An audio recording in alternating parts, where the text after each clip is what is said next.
in the back, which we never turn on. Okay. We're going to use the power switch in the front. Okay. If you look inside, the ATR is already connected.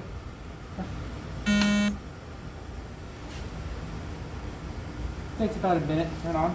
Maybe a little less. Be lit up. And the bottom light should be dark. Okay. The bottom light is an arrow light. Okay. And that beeping sound means it's recognized the ATR attachment, and this is ready to go.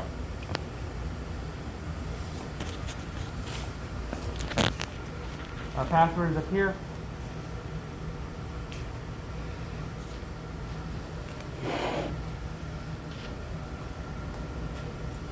The software to run this, there's a server and then there's a software. The server is, actually first thing we're going to do is let's give you a directory.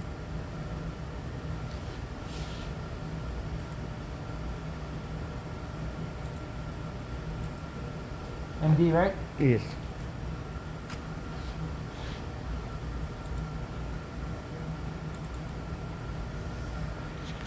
And so once we open the server, we're going to want spectral measurement.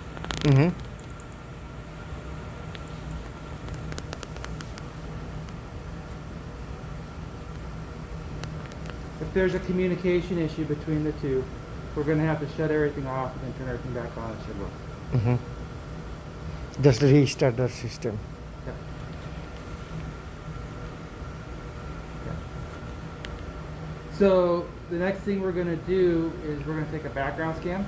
If you look over here, there's SB, SB, SB. We want the ones in the middle that say monitor.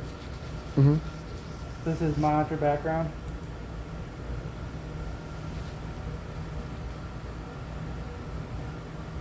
Okay.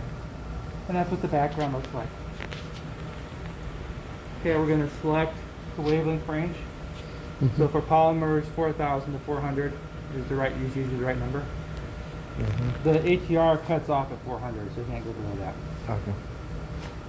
Okay.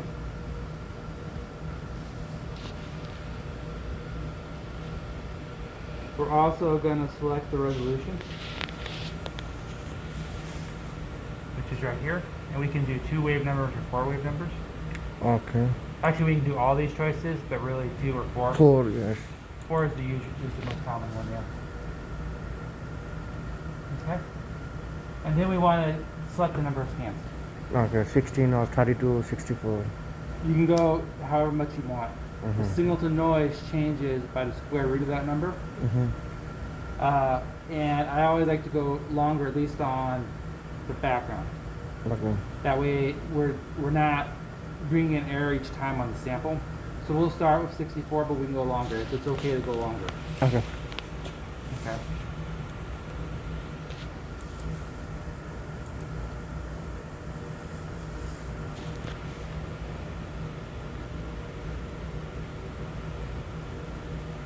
And you see a green progress bar. Yes.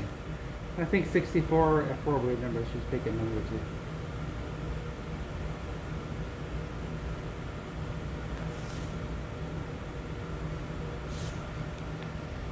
Okay, when we're ready to do the sample, we come over here, the sample monitor. We can choose absorbance or transmission. Transmission. I prefer absorbance. Okay. That's because absorbance is directly proportional to concentration, but you need to compare it to the data you want to do.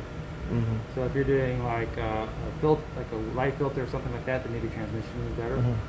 But I like absorbance because if I do a treatment and one peak doubles in size with respect to another, that's an indication that the concentration is double in size. With transmission, it's negative log of concentration, so it's more complicated.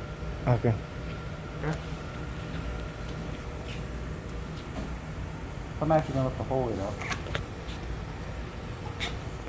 This arm rotates back and forth. Yeah. I'm just going to stick the sample underneath here. And this will lock into place.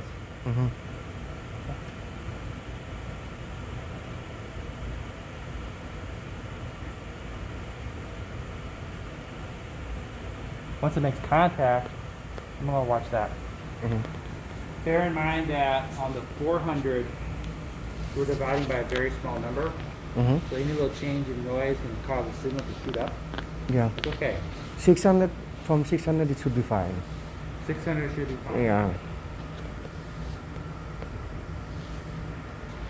This is on a clutch, so you can you can turn this forever. And at a certain point, it's not going to tighten it down anymore. So I just go until I get a signal that I'm happy with. So how tight I'll do that? Because I saw some FTIR it is showing that 87%. Some FTIR, there's a force gauge on it. There's no force gauge on this. This is actually the mechanical clutch. So if you go too far, it won't tighten anymore. Okay, so I need to just look at the signal. You should always just look at the signal. Okay, got it. That number on that force gauge only matters if you're looking at the exact same or a very similar sample from one to one. Yeah. All right, and because your signal is really due to the contact area of the material, and that the force does matter, but mostly it's the surface texture of the sample. Yeah. Okay, so I'm happy with that. Mm-hmm. The 64 scans takes a minute and 15 seconds. That's good enough for me. I'm patient enough. I can wait that long. So I hit OK. Mm-hmm. Okay.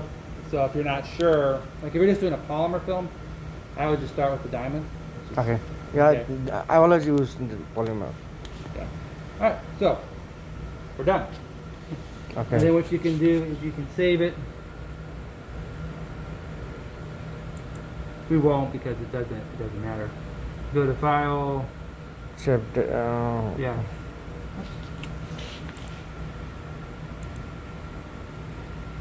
Yeah, you can export it Okay. As a CSV and you file. can save data. Okay. And you just want to make sure that you save it to your directory. Because what's going to happen is it remembers the last directory.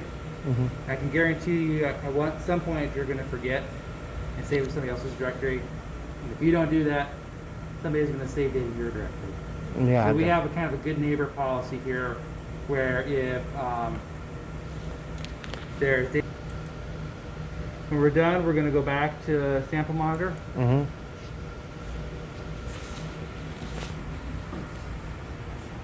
Pull this out, Mm-hmm. and then we just watch that screen. Okay. In this case, we probably don't need to clean it off, Mm-hmm. but if we still saw some residual peaks, you're going to need to use an appropriate solvent. We're going to want to wipe it off. Okay, is using ethanol or acetone? We normally use isopropanol, sorry. we normally use. Yeah. Screw off.